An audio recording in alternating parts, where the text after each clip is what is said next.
Hi, this video demonstrate the both FUE and FUT scar on the same client. This client had both surgery.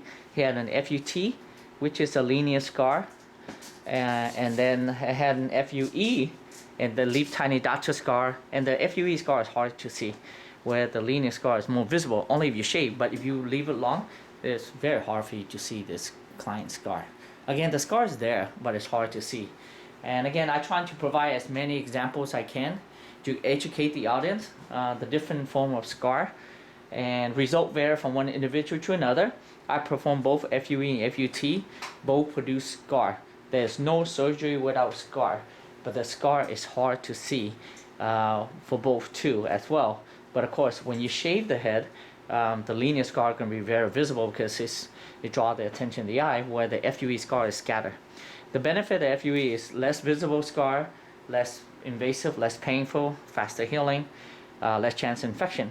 All those are great, and only if you're the type who likes to shave the head. But the downside of FUE is a lot more expensive. The number of grafts we do is less compared to the FUT. So the FUE is more for mild to moderate hair loss, where the FUT is more for advanced hair loss.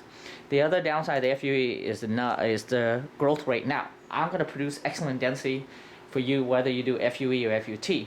But if you compare my FUE to my FUE will be around 10% less density than my FUT.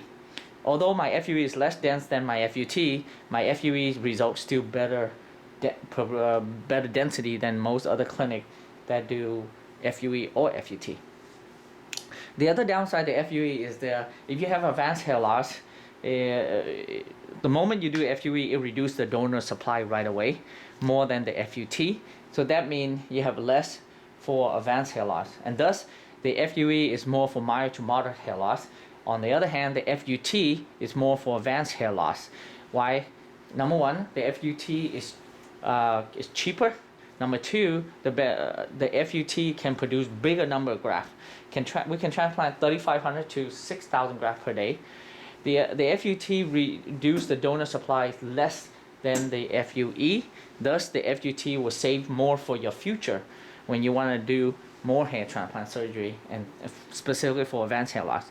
The overall, compare the two methods. Again, I will produce excellent density whether you do FUE or FUT with me, but my FUT will be 10% more density than my FUE.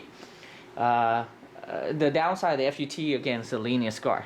So this client had both FUE and FUT, and that's a good example for one client have both FUE and FUT scar. Again, the FUT scar is not that bad. Again, result vary from one individual to another, and the FUE is very hard to see. Thank you.